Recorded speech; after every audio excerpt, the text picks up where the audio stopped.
téléspectateurs et téléspectatrices de la RTNK, vous êtes nombreux et nombreuses à suivre votre émission, notre émission Jeunes Débatteurs, une émission qui vous est présentée par Victorien Kondoli, une émission qui parle de l'entrepreneuriat des jeunes, du leadership, de la masculinité positive, du genre et de la parité. Et pour ne citer que cela, c'est donc une émission qui parle de la jeunesse, une émission qui parle de l'actualité. Et je ne serai pas seul dans ce beau studio de la RTNK, je suis accompagné par les jeunes porteurs de l'ADN du changement et du chromosome de la révolution. Vous allez les découvrir dans ces beaux studios de la RTNK. Mais d'entrée de jeu, nous sommes en train de souhaiter un joyeux anniversaire à la grande radio-télévision, la RTNK, qui vient de totaliser ses 11 ans d'existence. Je suis avec monsieur Faustin Banyanga. Bonjour monsieur Faustin Banyanga. Bonjour monsieur le présentateur. Merci de m'avoir associé à ces débats. Bonjour aux co-débatteurs et à ces milliers de téléspectateurs qui nous suivent à pareil instant. Merci, monsieur Faustin Banyanga. Et je rappelle que vous êtes présentateur d'une grande émission aussi à la Radio Star et une émission dénommée Opinion Jeune. Comment ça évolue, monsieur Faustin? Exactement, nous sommes présentateurs d'une émission Opinion Jeune, une émission qui donne la parole à la jeunesse comme les jeunes débatteurs. Cette émission dans laquelle je suis associé. Et donc, c'est une émission qui évolue très bien parce qu'elle prend en compte les points de vue des uns et des autres, surtout de la jeunesse en particulier. Merci beaucoup et on salue vraiment tous les auditeurs aussi qui suivent bien évidemment votre émission. Je suis également avec mademoiselle Nora Mujinga. Bonjour mademoiselle Nora Mujinga. Oui, bonjour monsieur Victorien, bonjour à tous les téléspectateurs de la RTNK et bonjour à toutes les femmes du monde. Ça fait très longtemps que vous n'êtes pas associé dans ces beaux débats. Oui, c'est vrai, ça fait un peu longtemps. Il y a eu certaines occupations qui ont fait à ce qu'on ne soit pas là, mais on est toujours avec vous et de cœur avec vous. Heureusement que vous êtes là. Et on est également avec monsieur Élisée Mugisho. Bonjour monsieur Élisée Mugisho. Bonjour monsieur le présentateur, bonjour à tous les téléspectateurs de la radio-télévision Kivu RTNK. Bonjour à tous. Merci beaucoup. Chers téléspectateurs, aujourd'hui nous allons parler d'une thématique intitulée de la participation de la femme dans la gestion de la chose publique en RDC, quelle analyse faire, mais aussi quels sont les obstacles qui freinent donc que la femme ne participe pas efficacement dans la gestion de la res publica, comme on l'a dit. Donc vous allez devoir attendre certains points de vue dans ces beaux studios de la RTNK avec les téléspectateurs, avec les co-débatteurs avec qui nous sommes dans ces beaux studios. Et nous allons directement décortiquer bien évidemment la thématique du jour. Monsieur Faustin Banyanga, lorsqu'on parle d'abord de la participation de la femme dans la gestion de la chose publique, qu'est-ce qu'on peut attendre de là? Merci beaucoup une fois de plus pour la parole, monsieur le présentateur. Mais avant cela, permettez-moi de passer mes paulets à toute la population de Bukavu qui, au jour d'aujourd'hui, est en train de vivre les conséquences d'une certaine guerre qui serait à l'Occident. Aujourd'hui, les paniers de la ménagère, en tout cas, souffrent parce qu'il y a eu la hausse des prix des denrées alimentaires dans la ville de Bukavu. On se demande les causes, mais certains observateurs vous diront que c'est parce qu'il y a la guerre entre certains États qu'il y a la hausse des prix. Je dis donc polé à la population de Bukavu qui ne produit pas pour consommer ce qu'elle produit. Alors, par rapport à la question qui m'est posée, s'agissant de la participation de la femme dans la gestion de la chose publique, permettez-moi de dire que ça suppose pour moi l'engagement de la femme, la présence de la femme dans les entreprises publiques, dans les institutions publiques. Surtout quand on parle de ça, on voit les institutions de l'État. Et donc, parlant de la participation de la femme dans la gestion de la chose publique, je vois la femme gérer aussi, je vois la femme être présente, je vois la femme diriger, je vois la femme prendre des décisions. Et on peut se demander maintenant, si vous le permettez, monsieur le présentateur, oui, si cette participation, elle est si pas effective, mais elle est quand même, on peut le dire, à évaluer à 50%. Je peux dire que la femme n'est pas présente dans les entreprises publiques, la femme n'est pas présente dans les institutions publiques, la femme n'est pas présente dans l'administration publique. Pourquoi? Selon moi, il y a des causes lointaines et des causes immédiates. Parlons d'abord des causes lointaines. À mon avis, c'est mon analyse personnelle, c'est-à-dire j'assume. Je suis de ceux-là qui pensent que la femme n'a pas été préparée à affronter de grands postes. De son bas âge, dès son jeune âge, la femme n'est pas même préparée à tuer même un rang au sein de nos familles. Même une souris, lorsqu'elle passe, on pense que c'est l'homme qui doit abattre la souris, c'est l'homme qui doit abattre les chats, c'est l'homme qui doit faire des travaux qui nécessitent de grandes énergies. Ce qui est évident, l'homme est né avec des biceps, la femme non. Mais psychologiquement par là, je trouve nos sœurs être préparées seulement à des petites activités telles que la gestion du ménage, ce qui n'est pas aussi mauvais, mais nos femmes, nos sœurs sont préparées de leur bas âge à gérer seulement le foyer et non le pays. Merci. À gérer les entreprises non plus. Rarement sont ces femmes-là qu'on prépare à gérer les entreprises. Oui, c'est ça d'abord la cause lointaine pour moi. Oui.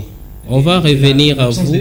On va revenir à vous. On donne d'abord la parole à Nora, comme elle est la seule femme ici au studio. Et mademoiselle Nora, est-ce que vous avez quelque chose à ajouter d'abord par rapport à la participation de la femme dans la gestion de la chose publique, avant même d'attaquer les causes, comme vient de le faire par anticipation M. Faustin Banyanga? Donc, pour moi, je dirais que la participation de la femme dans la chose publique, je l'ai comprise comme la non-participation de la femme dans les grandes prises de décision. C'est là, je dirais, par exemple, par rapport au gouvernement. Dans certains gouvernements, comme les gouvernements de l'Europe, de la France, on trouve 50% de femmes, 50% d'hommes. Mais ici, vous trouverez même 15% de femmes et 70% d'hommes. C'est là, je dirais que c'est déjà la non-participation de la femme dans la chose publique. Et aussi, par rapport à tout cela, tout ce qu'il a dit, je dirais aussi, il y a la non-participation de la femme dans la chose publique. Ce n'est pas vraiment la chose publique. Et il y a aussi des ONG, des entreprises.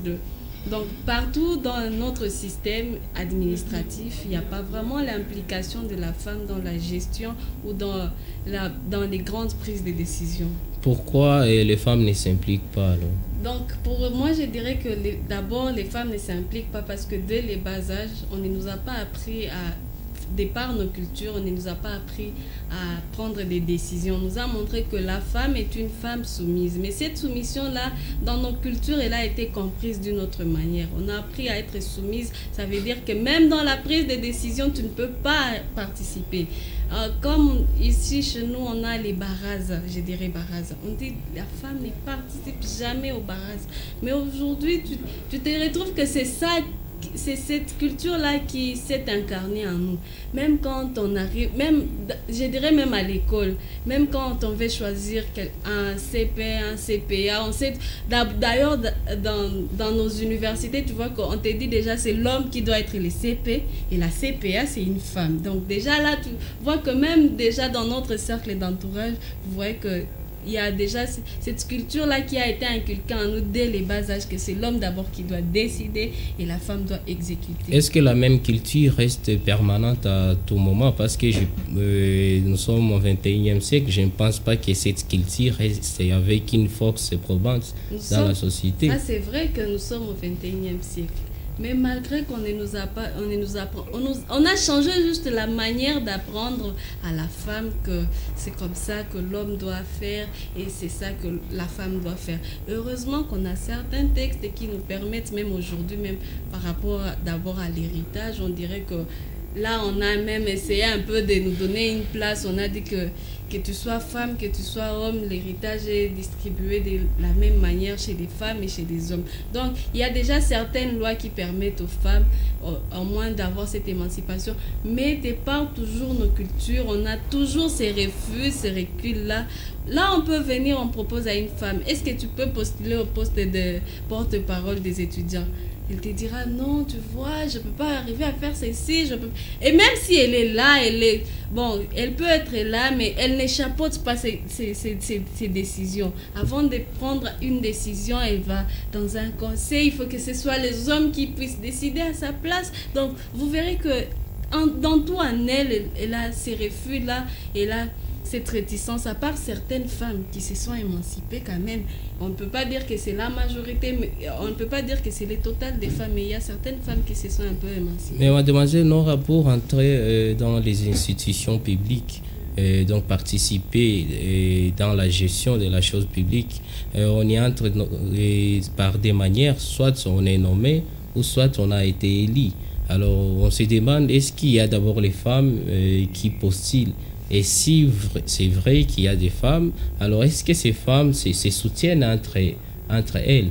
Alors ça peut être un problème. Bon, ça c'est vrai. D'ailleurs, par rapport à nous-mêmes les femmes, quand on voit d'ailleurs une femme postuler, on commence à dire « Ah, moi aussi, vous votez !» Non, vraiment, elle ne sera pas compétente, elle n'aura pas cette qualité. Donc, entre d'abord nous-mêmes, on n'a pas cette culture-là de donner à la femme ces pouvoirs-là. Donc, c'est la femme qui est l'ennemi d'abord elle-même de la femme. Ce n'est pas l'homme qui est d'abord l'ennemi de la femme. Donc, vous voyez que c'est la femme elle-même qui veut simplement que tout soit détourné vers les hommes parce qu'elle voit que c'est l'homme qui peut prendre la bonne décision, c'est l'homme qui peut faire ceci ou c'est l'homme qui peut faire cela.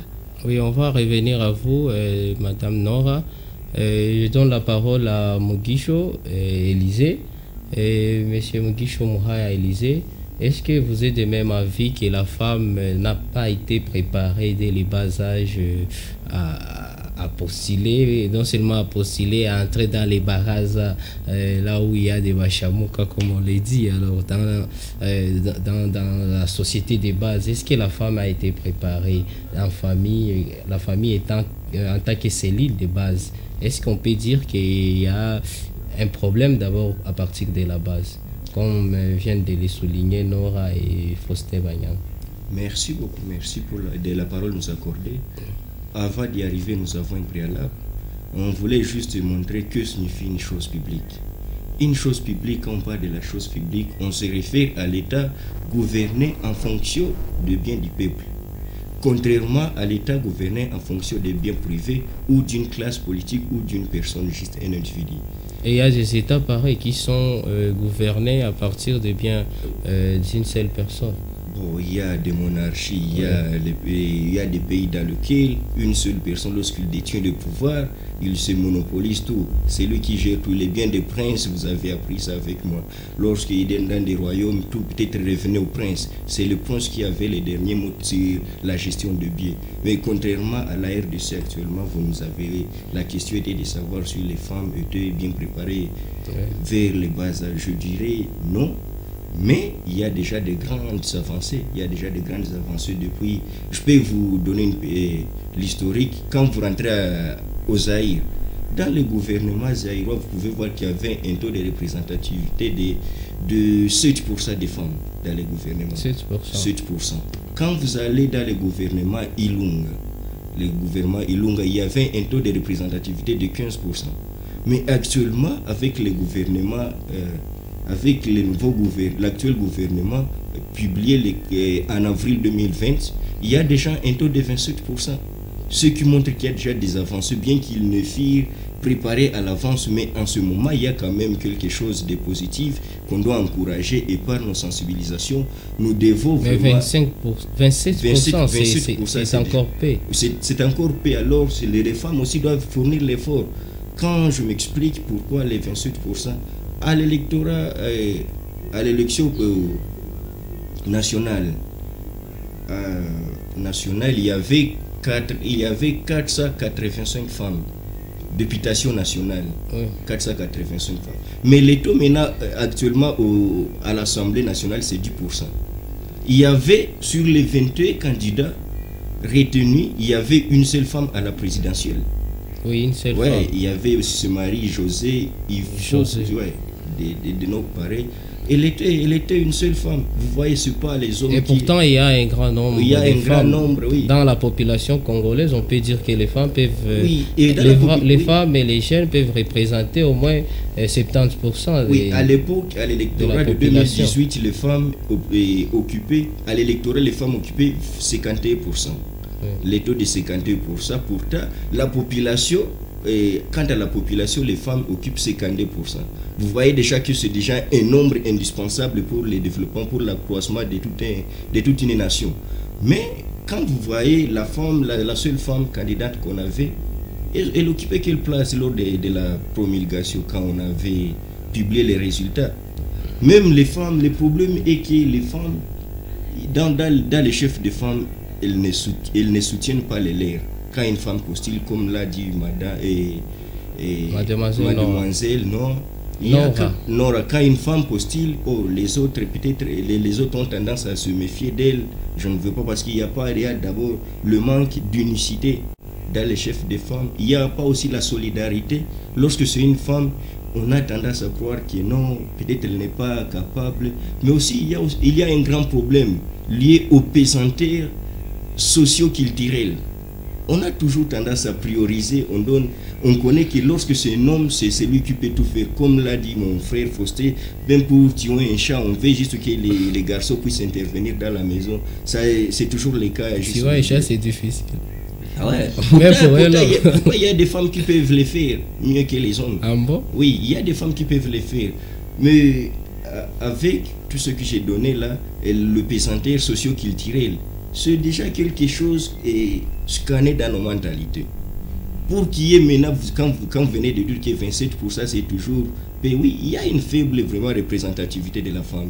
Mais il faut la sensibilisation, il faut que les femmes comprennent qu'il faut une solidarité, qu'il faut l'unicité pour qu'elles parviennent. Il faut... parce qu'il y a déjà des femmes capables. Quand vous regardez actuellement, je salue d'abord l'initiative du président de la République. Aujourd'hui, à la Banque centrale, le gouverneur, c'est une femme. Le gouverneur, c'est une femme. Et nous avons déjà vice-premier ministre. C'est une femme. Le ministre de la Justice, c'est une femme actuellement. Nous avons autant de ministres. Le ministère des Mines, c'est chapeauté par une femme. Oui, merci. Le ministère aussi des portefeuilles, c'est une femme. Il y a déjà des avancées. C'est déjà une innovation, ça on doit saluer. Et comme nous sommes dans les mois de la femme, nous sommes en train vraiment de soutenir toutes ces femmes-là militantes, toutes ces femmes-là de faire, des femmes à un cœur vraiment très fort. Ça, on ne doit pas vraiment ignorer vos qualités. Je suis en train de voir Germanie Kondouli, je suis en train de voir Madame Georgette Kunzi, je suis en train de voir Mapendo Kondouli. Donc, je suis en train de voir toutes ces femmes-là très militantes, ces femmes fortes. Comme Nora aussi, c'est une femme de fait. Monsieur Faustin Banyanga, je ne sais pas que vous avez soulevé dès les préambules de vos interventions qu'à la base même il y a des problèmes parce que la femme n'a pas été préparée au niveau de la famille en tant que cellule de base de toute communauté. Alors je ne sais pas, selon vous, qu'est-ce qu'on peut faire alors pour que cette base soit vraiment bien taillée, bien préparée, en fait que la femme commence alors à participer, bien évidemment pas des géants, dans la gestion de la chose publique. Parce que si la femme ne participe pas, il y a déjà des équilibres, parce que l'homme et la femme constituent, ce sont des éléments principaux alors de la société. Exactement. Certes, il est vrai que pour y arriver, il faut connaître d'abord les causes, parce qu'on ne peut pas solutionner un problème dont on ignore d'abord ses origines. Je voudrais moi partir par ma réflexion en analysant d'abord les causes pour qu'en atterrissant, je puisse donner les solutions qui puissent s'imposer. Alors, j'étais en train de parler des causes lointaines lors de ma première prise de la parole. Et je vous ai démontré que la femme, d'abord dans nos familles, dès son jeune âge, elle est préparée au ménage et elle n'est pas préparée à la gestion de la chose publique. Dans son mental, on l'inculque l'idée selon laquelle elle doit faire les foyers et doit garder les enfants. Et c'est là où je vais analyser la deuxième cause. Lorsqu'on lui prépare de devenir maman. Et lorsqu'elle devient mère, cette femme-là, la plupart d'hommes, la plupart de mariés pensent qu'une fois j'épouse une femme, j'épouse une domestique. J'épouse quelqu'un qui désormais sera en train de s'occuper des travaux ménagers journalièrement à la maison. Et moins elle aura du temps à aller dans d'autres occupations, surtout les questions qui intéressent la nation. Moi, je pense que cette façon-là de voir les choses devrait prendre fin, afin que cela permette aux femmes d'avoir plus de temps de réfléchir sur des questions qui révèlent de la nation. Parce que une femme qui est à tout moment à la cuisine, à tout moment elle est en train de faire la vaisselle, elle n'aura pas le temps de réfléchir sur la politique de la nation. Alors, qui êtes-vous pour être nommé dans ces pays lorsque votre participation dans la politique est faible? Qui êtes-vous dans ces pays lorsque votre engagement citoyen est faible? Au nom de la parité, M. Faustin. Mais comment la parité? On ne doit pas offrir à la femme des aliments déjà cuits. La femme doit préparer. Monsieur Faustin, vous êtes juriste et puis la constitution de la RDC, bien évidemment, son article 14 précise que le gouvernement doit assurer l'élimination de la discrimination à l'égard de la femme. Et puis dans la même disposition, on dit que l'État doit garantir la parité hommes et femmes dans les institutions publiques. Et à la fin de la disposition, on dit qu'une loi viendra fixer les modalités de l'application de la dite disposition. Et puis il y a déjà cette loi de 2016, la loi sur la parité. Bien évidemment, on ne précise pas, c'est ça même les limites de la loi. On ne précise pas les quotas comme dans d'autres pays, on dit 50, 50, et puis cette loi aussi reste muette à ce sujet-là. Mais en analysant ou en faisant une interprétation téléologique, donc en suivant l'objectif ou les désirata même du législateur, on comprend que les législateurs veulent que la femme soit représentée dans les institutions publiques. Alors si vous dites qu'on ne doit pas servir la femme, la nourriture déjà cuite, alors on ne sait pas. On ne sait pas. Est-ce que c'est comme ça qu'une administration publique doit réfléchir? Est-ce que c'est comme ça que la présidence comme institution doit réfléchir pour nommer les animateurs du gouvernement? Je pense, monsieur le présentateur, que les lois sont faites pour nous donner des lignes à suivre, des conduites à adopter. Et lorsque nous avons des lois comme ça, ce sont des lois qui viennent promouvoir la femme. Ces lois viennent inciter la femme à faire quelque chose. Mais ces lois-là ne disposent pas que la femme doit être rencontrée dans sa cuisine et on lui dit, madame, tu deviens ministre, tu deviens gouverneur. Non. Il faut que la femme se révèle à la face du monde. Il faut que la femme sorte de son silence pour qu'elle soit promue. Je ne trouve pas, à mon avis, que parce qu'il y a la loi, que les faits vont changer. Il faut aussi marcher dans les prescrits légaux. Lorsque la loi vous promeut, c'est à vous alors, femmes, de comprendre que désormais, je dois me libérer de mon lit, je dois me libérer de tous les travaux ménagers, et aux hommes de comprendre qu'ils n'épousent plus les domestiques parce qu'ils pensent que la femme doit être seulement à la cuisine, elle doit faire la vaisselle, alors que la femme devrait aussi paraître devant la caméra comme le fait Nora. Nora, elle montre ses compétences, elle montre de quoi elle est capable. Pourquoi cette femme ne peut pas être nommée ministre? Pourquoi elle ne peut pas être... C'est un grand souhait alors. Pourquoi elle ne peut pas être députée nationale ou provinciale? Elle le peut parce que les gens déjà comprennent qui est Nora. Mais lorsque vous n'avez pas d'abord ces temps-là d'être devant une caméra comme je suis là, Faustin Banyanga, devant la caméra, comment les gens te découvriront? C'est-à-dire, c'est une question de psychologie sociale, c'est une question de comportements sociaux et nous devons changer ça. C'est une mentalité que moi je n'adopte pas. Donc, ayons le courage de comprendre que dans nos familles, c'est là où nous fermons les femmes. Nous les mettons dans un système reclus, de manière qu'elles n'ont pas le temps de se débrouiller, de compétir comme les hommes. Les hommes ont tout le temps. Un homme peut aller jouer au foot, et il va venir, il va manger. Merci, monsieur Mais la Faustin femme, Banyanga. elle n'a pas le temps même de se détendre. Comment elle va devenir politicienne? Merci, monsieur Faustin Banyanga. Et mademoiselle Nora, est-ce que c'est vrai que les femmes n'ont pas vraiment, n'ont pas tous les temps de se divertir, le temps de suivre la radio à la maison, et le temps aussi de s'impliquer dans la politique dès les bas âges, bien évidemment, et surtout au niveau de la famille? Est-ce que c'est vrai qu'il y a une responsabilité qui repose aussi sur la tête de nos parents dans cette réflexion-là? D'accord, merci monsieur le journaliste.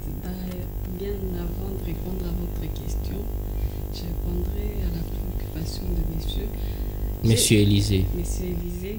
Donc, quand il a dit la gestion de la chose publique, il a bien dit bien avant qu'il remercie le chef de l'État d'avoir nommé ces femmes-là au poste de gestion publique. Ça, c'est vrai.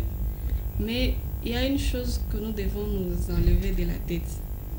Ça, c'est au niveau du poste gouvernemental, au niveau de Kinshasa. Oui. Nous sommes, nous, en province. Nous devons plus observer ce qui se déroule en province que plus se contenter de ce qui se déroule à Kinshasa. Oui. Kinshasa peut nommer même 30 ministres, 50 ministres au poste de député national, de sénateur, de ministres d'État, de ministres en charge de ceci. Mais en province, qu'est-ce qui se déroule? Combien de femmes sont dans la gestion publique? Combien de femmes sont impliquées dans des postes gouvernementaux? Combien de femmes sont au poste de, par exemple, de vice-gouverneur? Combien de femmes sont au poste de la mairie? Combien de femmes sont au poste de chef de quartier? Tout cela, on doit d'abord regarder. Avant de regarder ce qui se déroule à Kinshasa, regardons d'abord ce qui se déroule ici en province. Est-ce qu'ici en province, il y a cette parité? Est-ce qu'il y a ici en province, il y a cette considération de la femme? Est-ce qu'ici en province, il y a cette mentalité, cette culture-là de la femme dans la gestion publique? Nous devons d'abord nous contenter d'abord de ce qui se déroule ici avant de regarder ce qui se déroule à Kinshasa. Et comment va venir cette culture-là? Est-ce que ça va tomber du ciel? Cette culture-là ne tombe pas du ciel. Donc, ce sont... Premièrement, je dirais aux femmes, ce ne sont pas nos cultures qui vont nous permettre à ce que nous puissions nous impliquer dans la gestion de la chose publique. Les femmes doivent prendre conscience de ce qu'elles sont. Les femmes doivent prendre conscience de leur caractère, de leurs attitudes. Parce que ce n'est pas l'homme qui va se réveiller aujourd'hui. Il y a la loi. La loi nous a déjà donné cette opportunité-là de nous impliquer dans la gestion de la chose publique. Et nous, femmes, qu'est-ce que nous faisons à notre place? En quoi nous nous impliquons pour que nous arrivions à ces postes-là? En quoi? Donc, tu ne te diras pas un jour que je serai député, alors que même dans ta propre famille, tu n'as même pas le droit de dire un seul mot. On ne te demande pas de t'opposer, on te demande juste de prendre ta place, de prendre conscience de qui tu es, de prendre conscience de tout ce qui se déroule. Tu ne diras pas aujourd'hui que ce sont les hommes qui sont chargés de suivre la télé, de jouer aux jeux vidéo et tout, de se divertir, alors que toi aussi tu as un corps. Il y a une seule chose que nous oublions. L'homme a été créé et nous avons un temps égal. Si l'homme a 24 heures dans sa journée, toi aussi femme, tu as tes 24 heures. C'est à toi de t'organiser. Tu te dis le matin, je me réveille, je fais ceci, je fais ceci, je fais ceci. Tu peux même suivre ta radio même en train de travailler. Et mademoiselle Nora, est-ce que vous suivez au moins la radio? Moi, je suis la radio. Les émissions politiques aussi? Émissions politiques, je ne suis que l'émission de la radio Mandela. Et puis pourquoi? Parce qu'ici il y a une jolie émission, débat politique.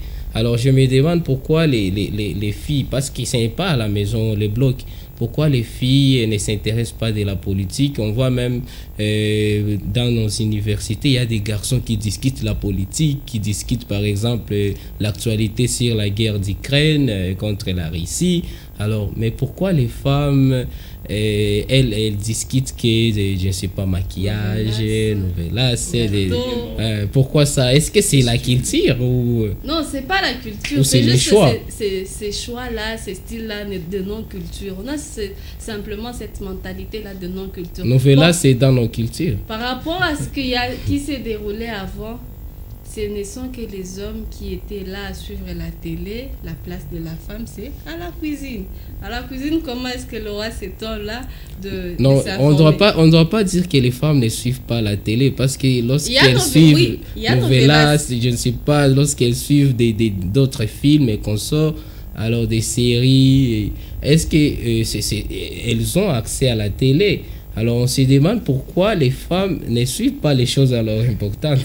Non, bon, par rapport à ces choses importantes là, pas toutes les femmes, je précise, pas toutes les femmes. Par rapport au genre de conversation, tu ne vas pas aller, tu marches, tu trames avec des filles qui parlent que des novelas et du maquillage, et toi tu trames avec ces filles là, tu vas parler de la politique quand même. Comme moi là, je suis un peu informée par rapport à la politique, mais je trame avec des filles qui parlent trop souvent du maquillage, et des séries, des romans, de la poésie. Bon, par rapport à cela, tu trouves que aussi le cercle d'entourage te permet aussi des fois d'être acculturé.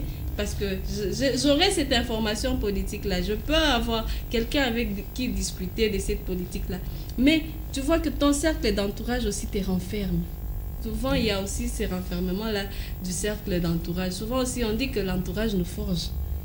Oui, on ne sait pas. On dit que les milieux influencent l'éducation de l'enfant, mais on se demande, est-ce que pour suivre l'information et pour parler aussi des maquillages et consorts, est-ce que ça c'est les milieux ou c'est seulement les choix? Les femmes ont choisi cela parce qu'elles pensent que c'est seulement la beauté qui est importante.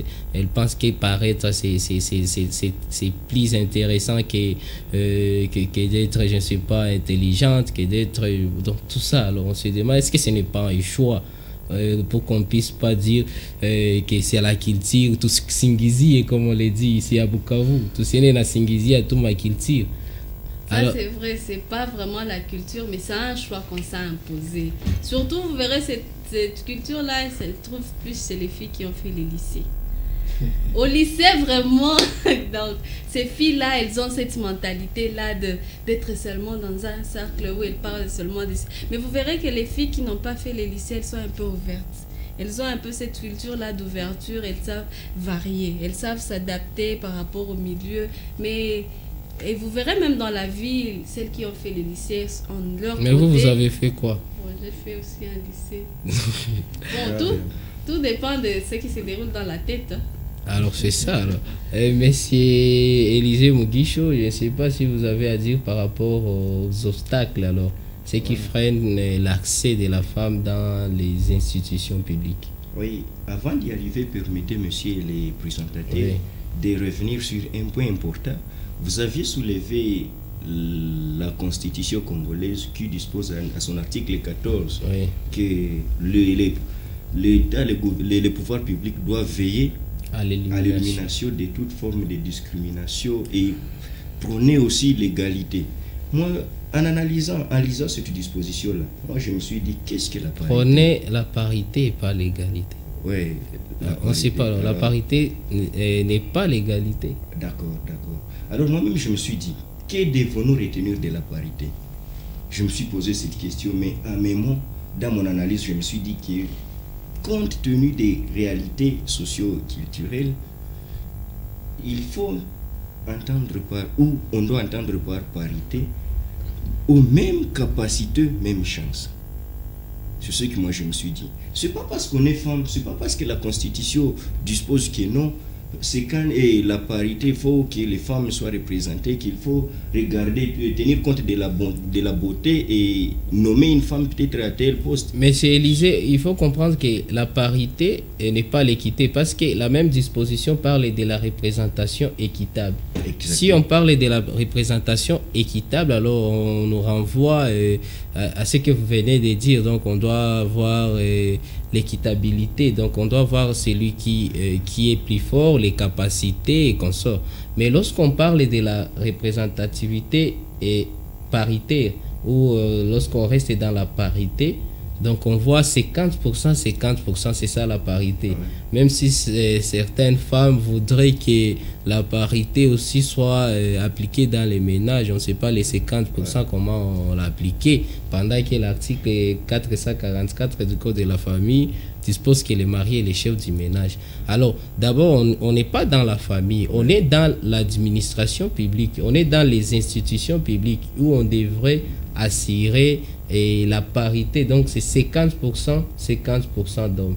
Ouais. Et puis, les législateurs, on ne sait pas, il veut, je ne sais pas si c'est équilibré, il donne la chèvre tout en tirant aussi la corde. Ouais. Encore, il dit représentativité équitable. Donc, on ne doit pas mettre seulement 50% d'hommes, 50% des femmes. Il faut voir leurs capacités aussi. Alors, mais on peut rester d'abord dans l'idéal, c'est 50-50. On ne dira pas qu'on peut manquer les 50% d'hommes et les 50% des femmes qui sont dignes.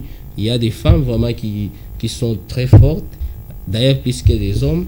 Alors, je ne sais pas comment, dans toute la population, on peut manquer si on a un gouvernement de 45 ministres. C'est seulement ici au Congo, on a des gouvernements pareils, et manquer au moins 30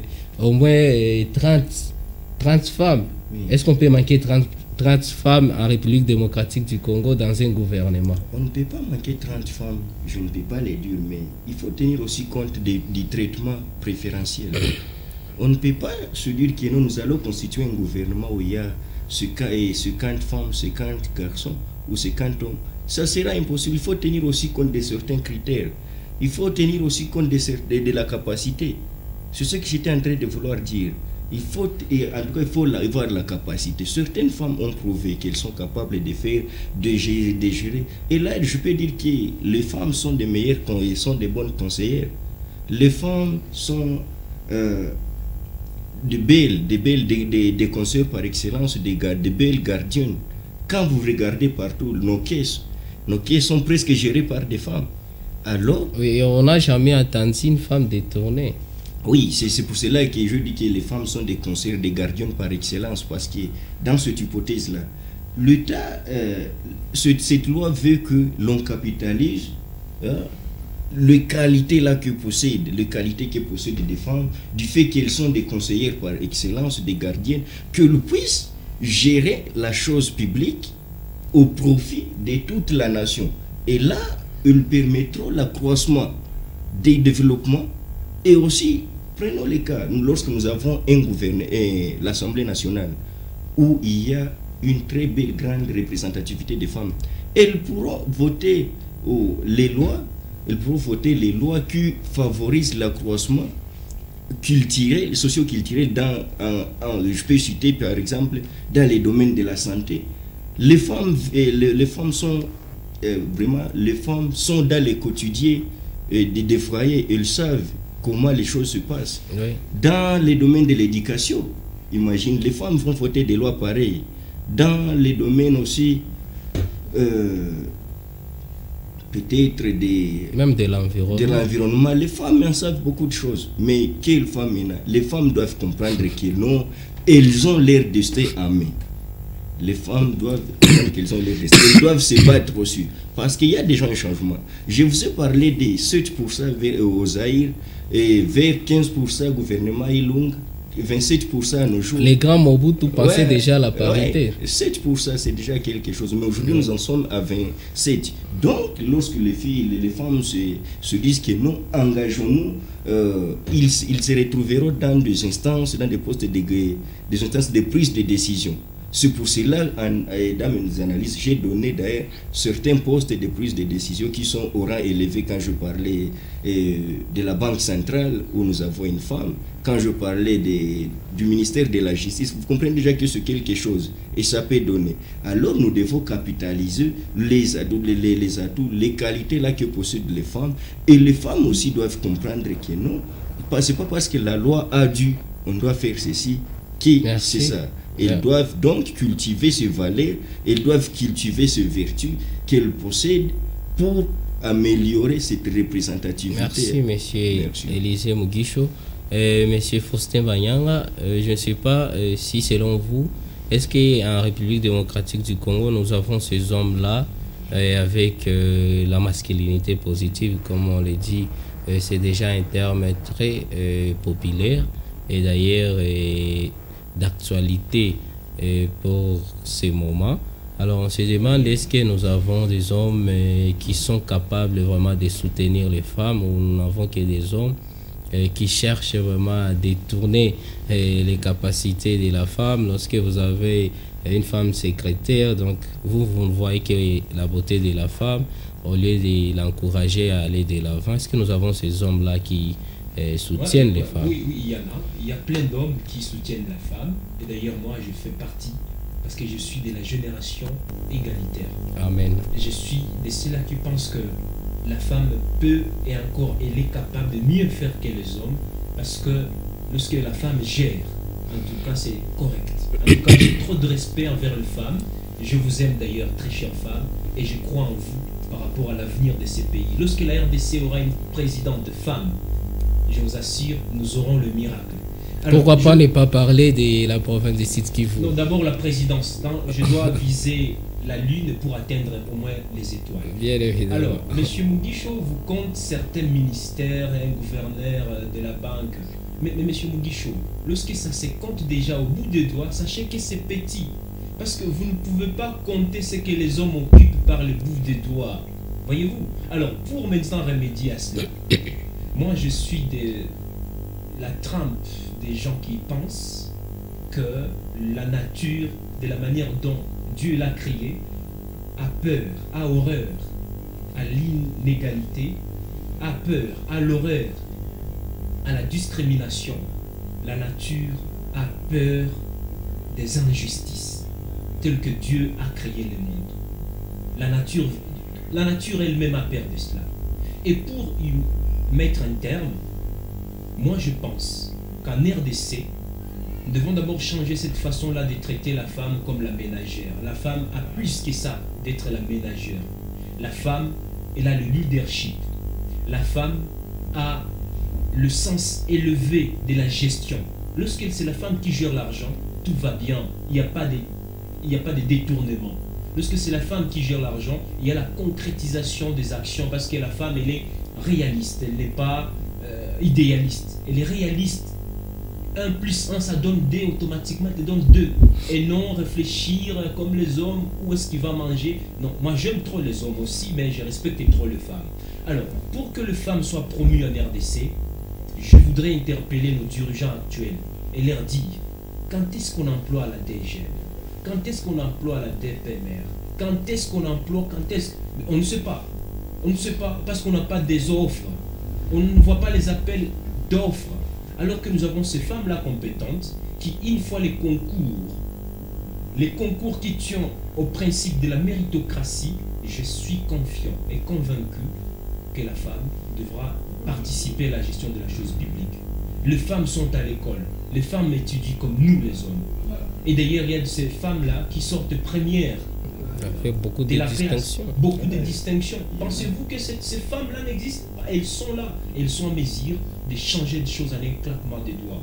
Moi, je voudrais que la société, notre société, ait désormais ce courage-là d'accepter que la femme puisse participer. Et pour que la femme puisse participer, il faut que dans nos maisons, dans nos ménages, on la traite comme une compétente et qu'elle soit préparée désormais, non seulement à nous préparer de la nourriture, à veiller sur sa beauté, ce qui est d'ailleurs bien aussi, mais à comprendre aussi. C'est une valeur ajoutée. C'est une valeur ajoutée. Imaginez-vous avoir un président, une présidente trop belle. C'est une opportunité pour la nation. Comment, Faustin? Mais oui, moi je pèse mes mots. Quand on a une présidente trop belle, un gouverneur trop belle, là, c'est la nation qui gagne. Voyez-vous, une gouverneur propre, elle ne va pas travailler dans un environnement malsain. Voyez-vous, elle va travailler dans un environnement propre. Elle aura du mal à marcher dans la boue. Elle va paver les quartiers, une femme comme ça. Voyez-vous. Et donc, désormais, pensons autrement à la femme au sein de nos ménages. Merci. Maman, quand tu dis que ta fille est là, dis-lui, je te prépare pour devenir présidente de la République. Mais pas femme du président, c'est ce qu'on dit le plus souvent. La ministre. Pourquoi pas elle ne doit pas être ministre? Et là, ça frise la façon de réfléchir de la femme, et elle grandit, sans pour autant envisager de grandes idées et de grandes ambitions. Et Faustin, on amène toujours aux petites filles, et donc les enfants, on leur amène toujours des bébés comme jouets, et puis pour les garçons, on leur amène des armes, des voitures. Alors on se demande, donc la femme est limitée seulement. Ça, c'est une très belle métaphore que vous me donnez. À donner naissance. C'est une réalité à décrier. Chez nous, quand on achète un jouet à une fille, on lui achète un joli bébé en plastique. Mais quand c'est un garçon, on lui achète une belle Jeep là, comme si la richesse n'est faite que pour les hommes. Non, très chère femme, c'est vous qui détruisez la femme. Montrez à la femme qu'elle est capable de gérer, qu'elle est capable de prendre ses responsabilités. Merci. Et non être orgueilleuse. Parce que notre société a quelque chose d'authenticité, de plus original. C'est que la femme africaine, c'est une femme qui gère bien son foyer. Merci, et Faustin. lorsque tu prétends aussi à des grands postes, tâchez de ne pas être orgueilleuse parce que ça peut aller de pair, hein? L'humilité et la gestion de la chose publique. Merci Faustin, l'humilité, la gestion de la chose publique. Et mademoiselle Nora, est-ce que vous avez quelque chose à donner comme piste de solution afin que les femmes puissent participer dans la gestion de la chose publique? Comme le disait Mahomet, une main douce peut conduire un éléphant même par un chevet. Alors là, on voit la douceur de la femme peut conduire toute une nation, même par une simple parole, comme la guerre Ukraine et Russie. S'il y avait une présidente entre ces deux États, je pense que la présidente devrait négocier ou dire seulement une seule parole qui est cesser les faits. Et je pense que donc les femmes ont beaucoup de qualités qu'on doit aussi profiter pour élever la République démocratique du Congo.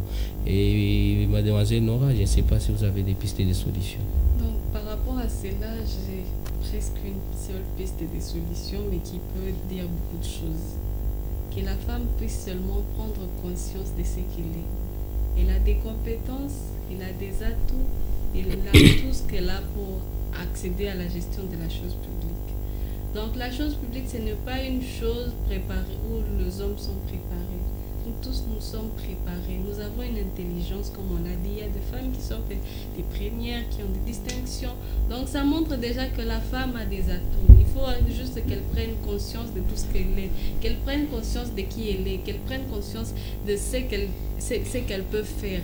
Donc que la femme cesse de se marginaliser toujours comme elle l'a. De se victimiser. De se victimiser, qu'elle est toujours inférieure à l'homme. La femme n'est pas inférieure à l'homme.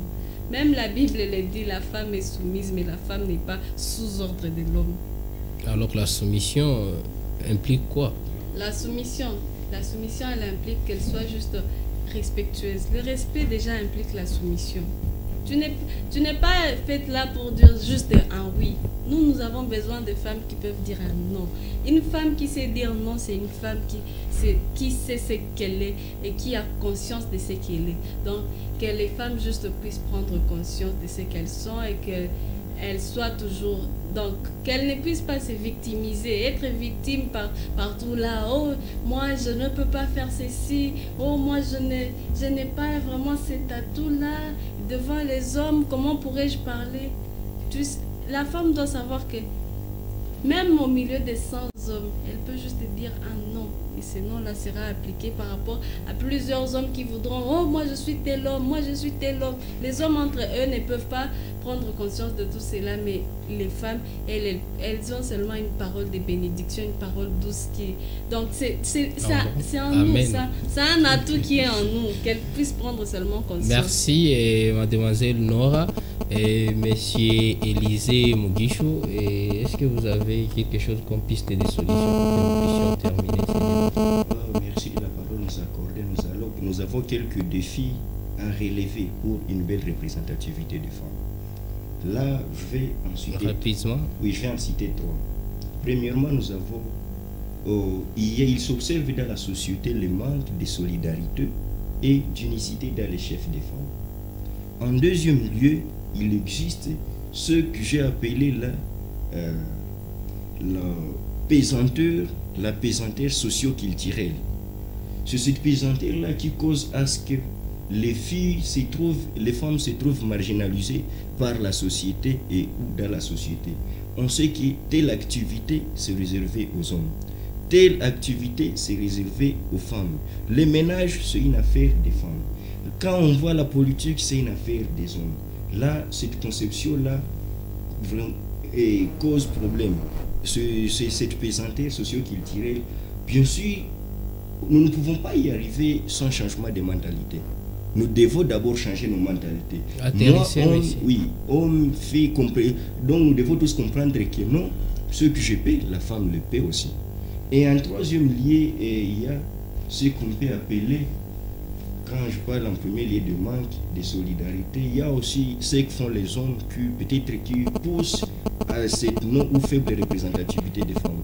Quand vous voyez les réunions, comment les réunions sont organisées, c'est peut-être la nuit dans des lieux clandestins où les femmes ne peuvent pas accéder facilement, et je ne vois pas cette femme qui peut quitter chez elle à 21h pour un conseil des ministres. Pour un conseil des ministres. Pourtant, les grandes les paroles, les solutions en tout cas sont prises dans cette... Et l'attribution même des tâches sont prises dans... Merci, c'est vraiment très important ce que vous venez de soulever.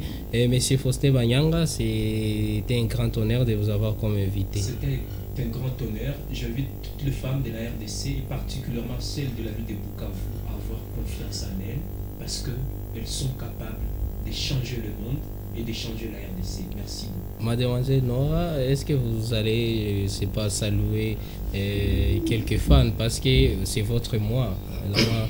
Donc c'est un mois dédié à la femme. Si vous avez quelque chose à dire ou saluer certaines personnes. Donc par rapport à cela, je pourrais saluer d'abord toutes ces femmes-là, ces femmes qui occupent des postes de décision dans nos ministères.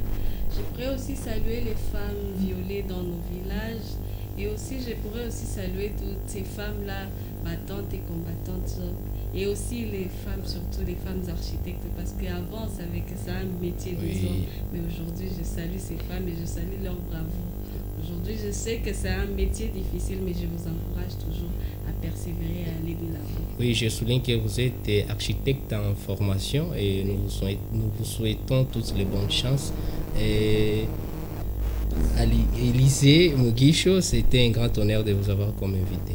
Merci beaucoup, et par cette présente, nous disons merci à tous les téléspectateurs de la télévision RTNK qui nous ont suivis.